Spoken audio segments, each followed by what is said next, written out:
यूरोपीय कंपनियों का भारत आगमन। Advent of European companies in India. 16वीं-17वीं शताब्दी में यूरोपीय कंपनियों का भारत आगमन पाश्चात्य देशों के साथ भारत का प्रथम संपर्क न था।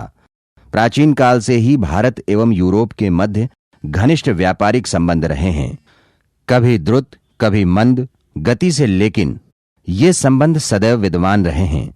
भारत की सुदृढ़ राजनीतिक व्यवस्था ने भारत यूरोपीय व्यापार संबंधों के विकास और विस्तार में सहयोग दिया, जबकि राजनीतिक अस्थिरता के दौर में मंद पड़े।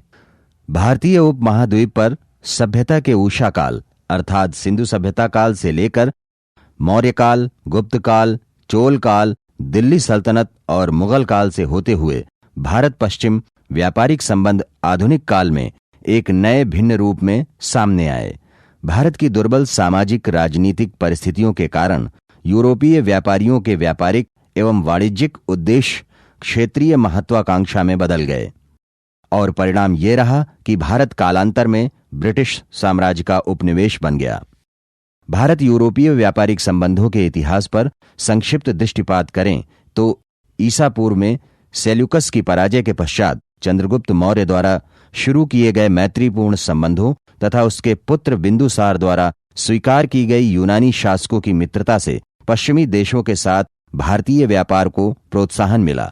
ईसवी सन के प्रारंभ में भारत और पाश्चात्य व्यापार में प्रमुख साझेदार रोमन साम्राज्य था।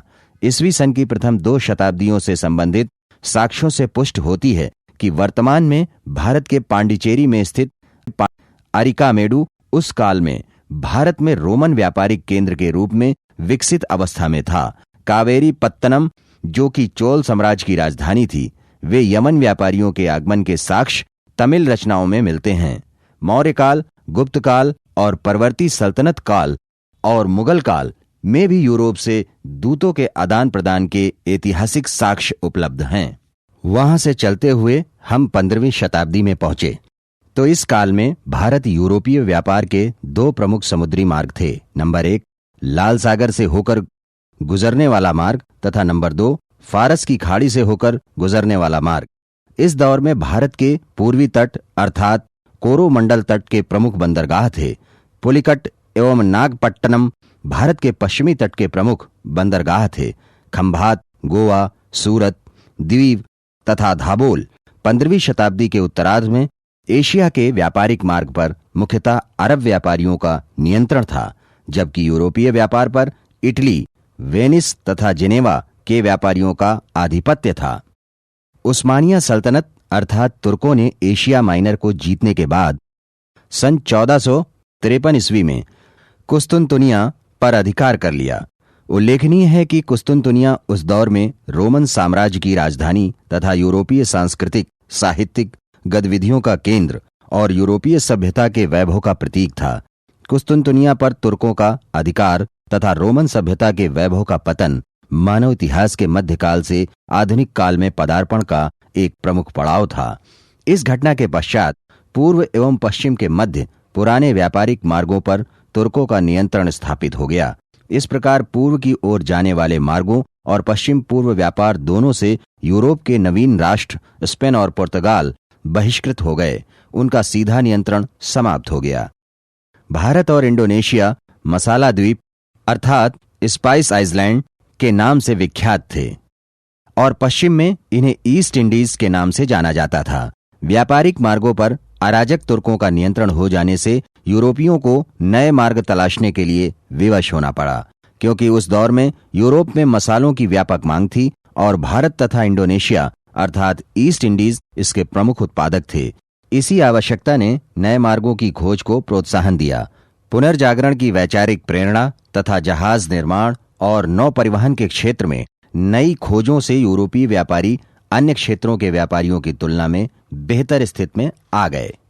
परिणामतः व्यापक पैमाने पर साहसिक सामुद्रिक अभियान प्रारंभ हुए, जिससे यूरोपीय कंपनियों के भारत आगमन का मार्ग प्रशस्त हुआ। इस अध्याय का अध्ययन प्रारंभ करने के पूर्व उल्लेखनीय है कि प्रतियोगी परीक्षाओं में इस अध्याय से कुछ प्रमुख तथ्यों पर ही अधिकांशतः प्रश्न बना करते हैं, यथा नंबर 1 यूरोपीय कंपनियों के भारत आगमन का क्रम, नंबर 2 यूरोपीय द्वारा किन नगरों में पहली व्यापारिक कोठियां बसाई गईं? नंबर 3, किन अधिकारियों ने यूरोपीय कंपनियों की भारत में स्थापना में प्रमुख भूमिका निभाई? तथा नंबर 4, आंग्ल फ्रेंच प्रतिद्वंदिता एवं कर्नाटक के युद्ध। इन बिंदुओं को ध्यान में रखकर ही हम इस अध्याय का अध्ययन करेंगे। इस अध्याय का अध्ययन हम निम्न शीर्षकों में वर्गीकृत करके करेंगे ताकि इसकी स्पष्ट जानकारी प्राप्त हो सके। नंबर 1, पुर्तगालियों का भारत आगमन। नंबर 2, डचों का भारत आगमन। नंबर 3, अंग्रेजों का भारत आगमन। नंबर 4, डेनों का भारत आगमन। नंबर 5, फ्रांसीसियों का भारत आगमन। नंबर 6, आंग्ल फ्रेंच प्रतिद्वंदिता तथा फ्रांस का भारतीय व्यापारिक मंच से पराभव।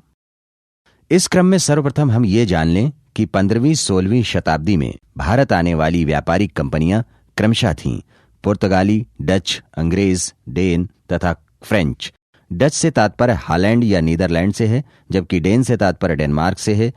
इनमें पुर्तगाली ईस्ट इंडिया कंपनी की स्थापना 1498 ईस्वी में, आंग्ल ईस्ट इंडिया कंपनी की स्थापना 1599 ईस्वी में, डच ईस्ट इंडिया कंपनी की स्थापना 1602 ईस्वी में, डेन ईस्ट इंडिया कंपनी की स्थापना 1616 ईस्वी में तथा फ्रेंच ईस्ट इंडिया कंपनी की स्थापना 1664 ईस्वी में हुई थी। इस क्रम में हम सर्वप्रथम अध्ययन करेंगे प्रथम अंश का, अर्थात पुर्तगालियों का भारत आगमन।